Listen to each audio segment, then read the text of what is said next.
The population remains highly susceptible. The overwhelming majority have yet to be exposed to this virus. That means that the possibility of a second wave remains high. New findings show that a very small fraction of people in Ontario have been infected with the coronavirus, and experts warn it means most of us are still vulnerable. Good evening, I'm Marivelle Tarouk, and welcome to our viewers in Windsor and Ottawa. Blood samples tested this summer now show that around 1% of the population may have been exposed to COVID-19.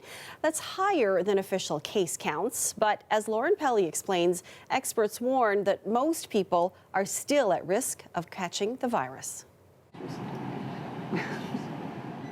A new analysis from Public Health Ontario looked at blood test samples provided by people across the province.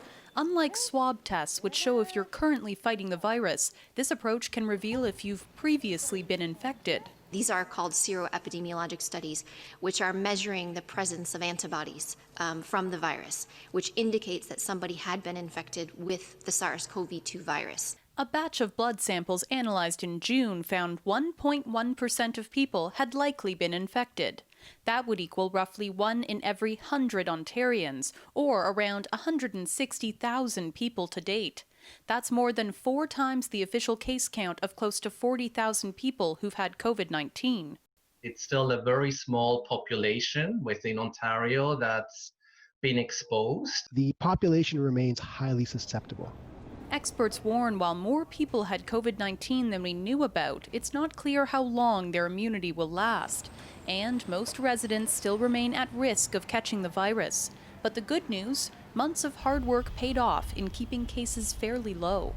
Distancing works, mask wearing works, the lockdown worked, keeping some businesses closed worked. So it shouldn't change anything in terms of our behavior. Those words of caution come as students are gearing up for a new school year and as more businesses keep reopening. So what can you do to personally avoid catching COVID-19? Well, the same rules still apply. Avoid large gatherings, keep your distance from other people as much as possible, and wear a mask. Lauren Pelly, CBC News, Toronto. Students and teachers in Toronto are getting a clearer picture of what school will look like in September. Last week, the province announced kids will be going back to school. The TDSB has unveiled details on plans for its schools. Elementary school students will be back in class in person 5 full days a week. But as Kelda Yoon reports, high school students will be facing some big adjustments. You've been actually working on your portrait assignments. It will be quite the adjustment for high school students come fall. They will be in class every day, but only half the day. One cohort of 15 will go to school in the morning and spend the afternoon e-learning. The other half, vice versa. We think it would have been smarter and safer for everybody to have one group in school on a Monday, clean overnight, and have another group all in on the Tuesday would have been our preference. The reason I understand that they haven't done that is because the ministry is insisting that students be in school every day. Wolf says students will have assigned seating to mitigate risk. If that computer was used in the morning, provided there are enough computers in the computer lab, then it will be a different set of computers that will be used for the afternoon cohort.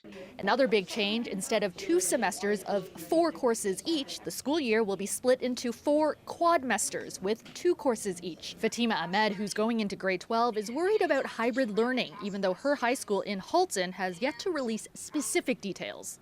I just hope that the material, it's the same as it was before, right? Like it's the same quality, right? Because shorter time period, you're gonna have to condense some things. Wolf says the quadmester could create learning gaps. If I'm a student entering grade 9 and I have math in my first quadmester, if we're still in the quadmestered system next year and I don't have math again until my last quadmester, that's almost 2 years since I've learned math. The TDSB also says sports will be put on hold and students won't be able to use lockers. But beyond all that, there are still many more questions and concerns. First thing that popped into my mind when I saw the reopening plans was asymptomatic students.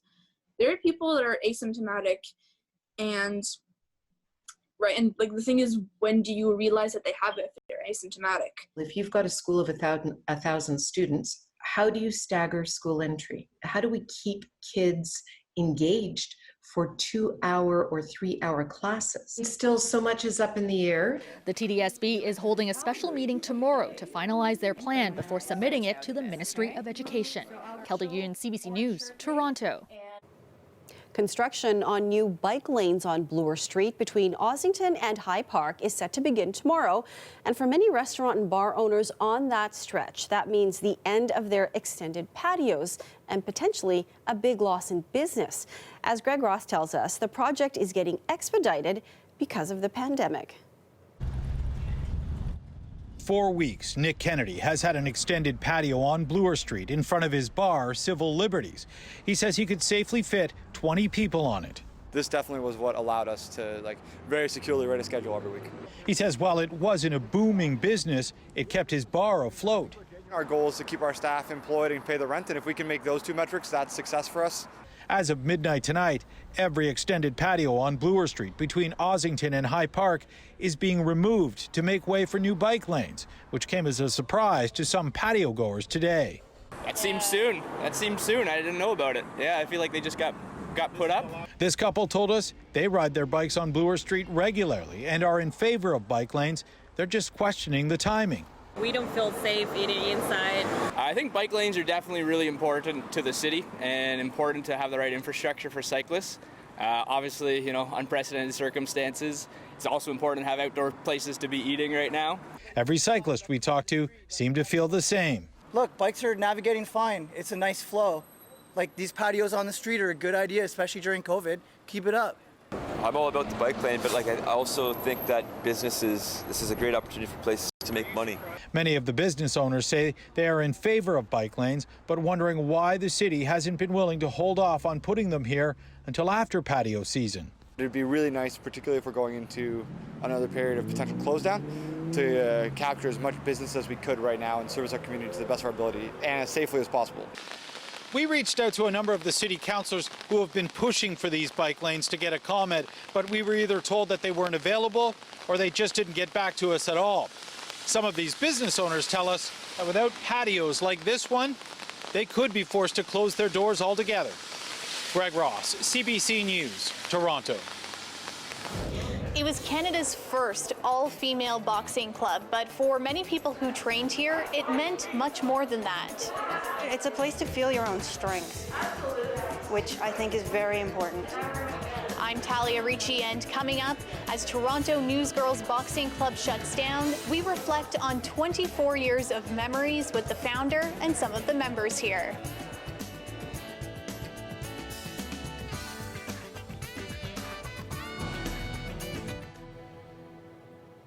A man in his 20s is suffering life-threatening injuries after a shooting in Mississauga tonight. It happened near Mavis and Eglinton around 9:30. Paramedics say the victim was taken to a trauma center, and they also say the suspect fled the scene in a vehicle. A group of parents held a march today from Nathan Phillips Square to Queen's Park.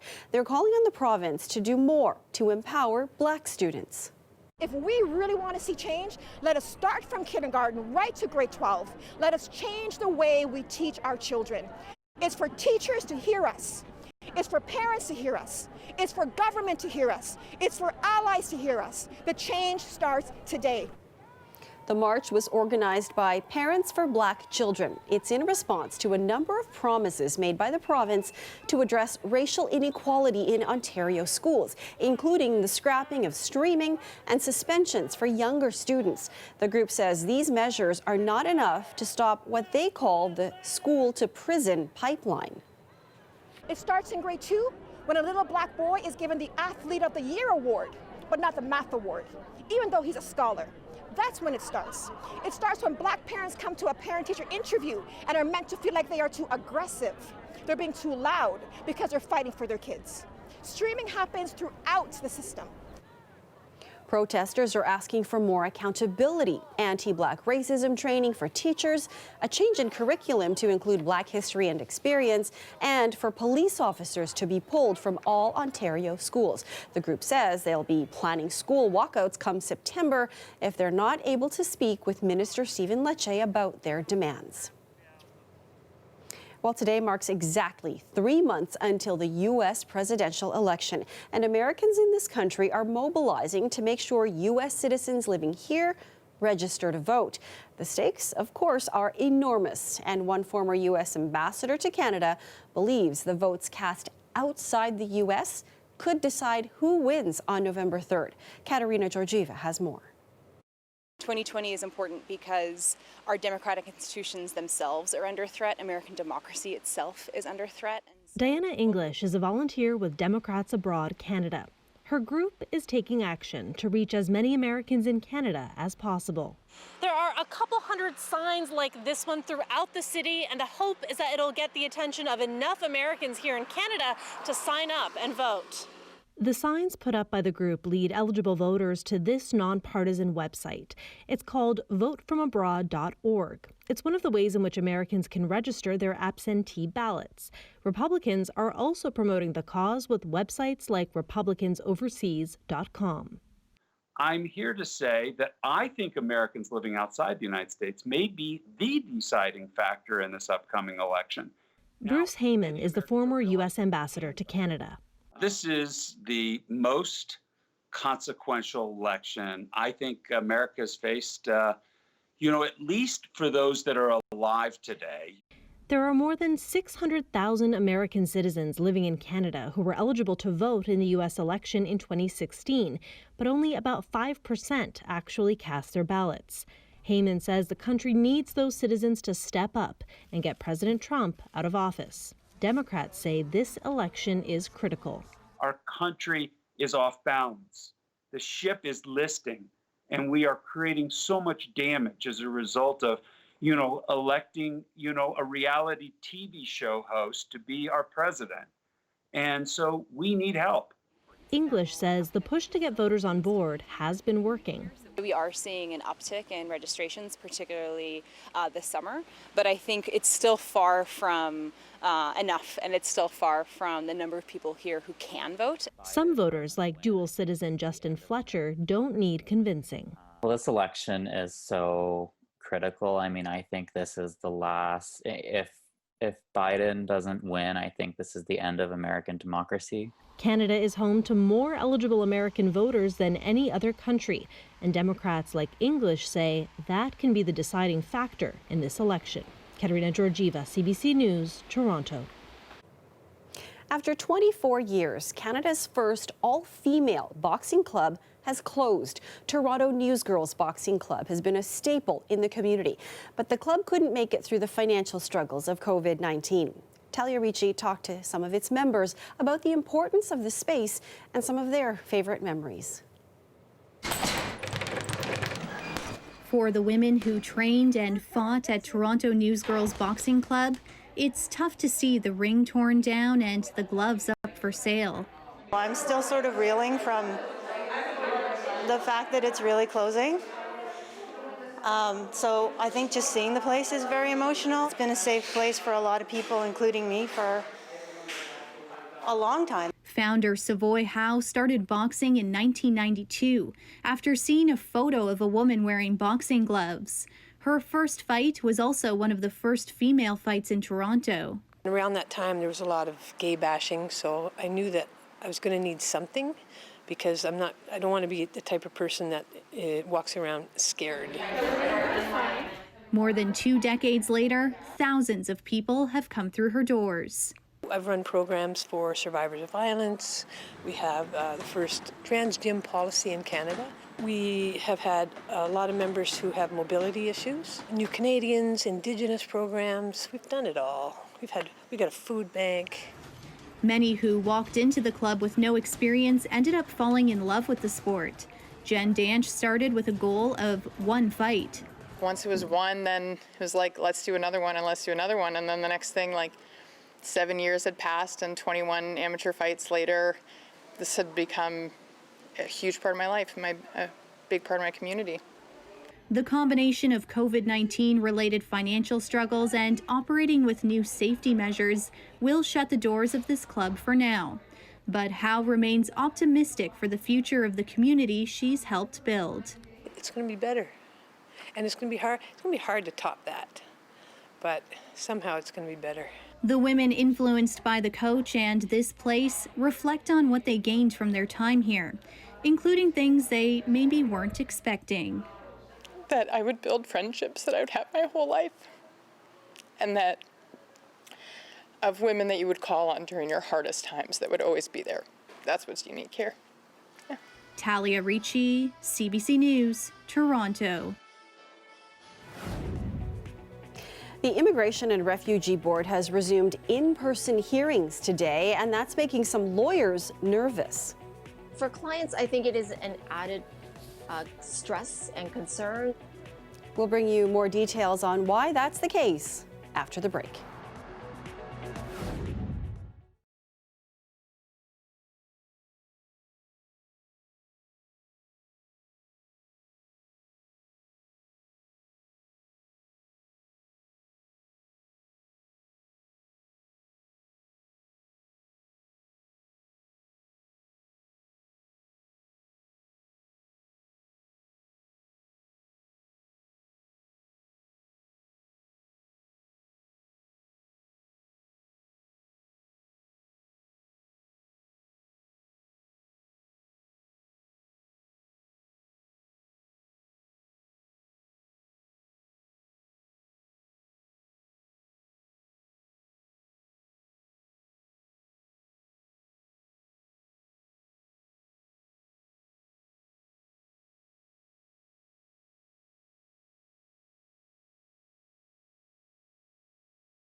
Some Ottawa lawyers are sounding the alarm tonight about the way the Immigration and Refugee Board is reopening. The board is once again holding in-person hearings.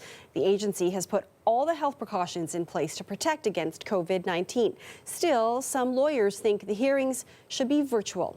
Natalia Goodwin explains. The hearings for the Immigration and Refugee Board, or IRB, happen on the 11th floor of this building. In the new COVID-19 world, lawyers and clients will sit in the small room separated by plexiglass. The board member in a different room, communicating by video conference. Masks are to be worn except when providing testimony or submissions. Then they have to be taken off. The IRB says that's to get a better recording and so the board member can properly evaluate the claimant. The process is something this immigration lawyer takes issue with. It comes across as we're protecting the board member and we're protecting maybe the interpreter, and you guys get to go in the hearing room and you have to take off your masks. So that, I think, doesn't feel right. There's something wrong with that. Jerami wants all hearings to go virtual. Claimants can apply for accommodations, including asking to appear virtually or to keep their masks on. But Jerami worries that will slow down an already backlogged system. The IRB currently has more than 90,000 hearings pending. And at this point, they're desperate to be heard. Other immigration lawyers worry it will be hard to convince witnesses to appear if they worry about the health risks. They say for people who have been through a lot to get to Canada, they don't need the added worry piled on their hearings. And for clients, I think it is an added stress and concern because you're already going to be stressed out appearing in front of a body that has immense power over the rest of your life. The Immigration and Refugee Board started a pilot project to test out virtual hearings last month. It says if it's successful, it will look at doing more hearings remotely. But for now, it says it can't hold up the justice system. Natalia Goodwin, CBC News, Ottawa.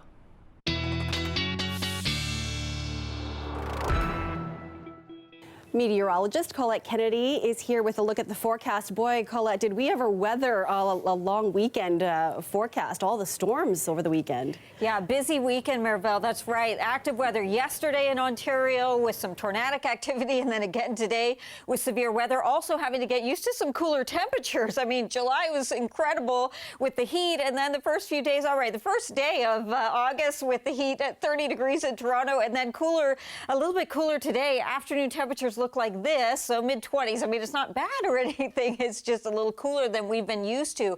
Now, with the cold front going through, there's still some instability, still some thunderstorm activity through the overnight, a little bit of active weather still left in place. So a few heavy downpours as we go through the overnight. Be aware of that. And I've got several pauses you're going to see as I go through Future Tracker here. I'm just kind of showing you that we still have some downpours to go through the Ottawa Valley, through the overnight hours. You'll hear rumble of thunder kind of here and there. And then into the morning hours, you can see it lining up again as we go through the Golden Horseshoe. You'll have some wet conditions into the morning there. Still some instability into eastern Ontario. I paused it again into the afternoon. See how it's kind of spotty. It's not going to be raining everywhere, but I don't want you caught unaware either into southwestern Ontario. Some scattered showers and thunderstorms, the potential there. So really into Tuesday, there's still quite a bit of instability here. We're getting that wraparound, and in a few areas, there'll be some downpours still in here. And so we don't really get rid of this until we start getting into Wednesday. Then it really clears out. You get more sunshine. You start to count on some better conditions.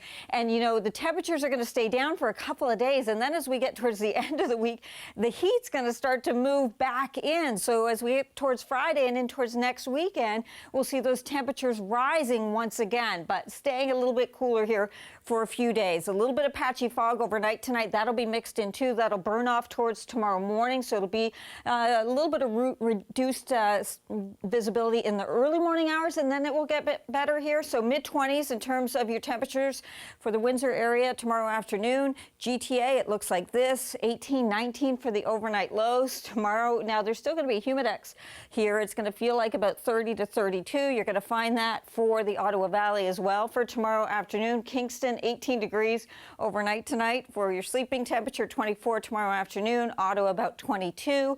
And that risk of a thunderstorm into the afternoon as well. But look at this as we get towards Thursday for Toronto, sunshine 26, Friday 27, and towards next weekend, okay, not a holiday weekend, but Saturday, sunshine and 29 degrees. So there they go again, rising once again. Could have used that for this weekend. Thanks, right. Colette. The weather is brought to you by Trane, the most reliable heating and cooling brand. We test, so it runs. It's hard to stop a train. In the spirit of Eid and to help families who are struggling during the pandemic, the Muslim Association of Canada held a food drive. Eid Mubarak, And we'll take you there after the break.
The Muslim Association of Canada spent this holiday Monday giving back to the community. They held a drive-through donation event, giving away more than 1,300 pounds of lamb, all to celebrate Eid. Happy Eid. Want a freezie? Here you go. Ando con 20 envases en el goodie bag. Well, as you saw there, they also had some goodies for the kids. This is all part of the association's Food Share program, which donates food to families hit hard by COVID-19.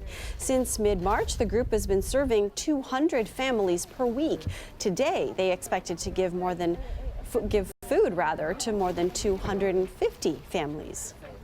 All of the funds that we have to run this huge project have all been through donations from the community. Here in Mississauga, we have collected $130,000 from community donors. People are very, very appreciative, very thankful for how we can support them and how we can, help them out and bring them joy and happiness during this very special occasion. Great community gesture. And that's our show for you tonight. Thanks for joining us. Dwight Drummond will have your next local news tomorrow at 6 p.m. I'll see you back here tomorrow at 11. Have a great night, everyone.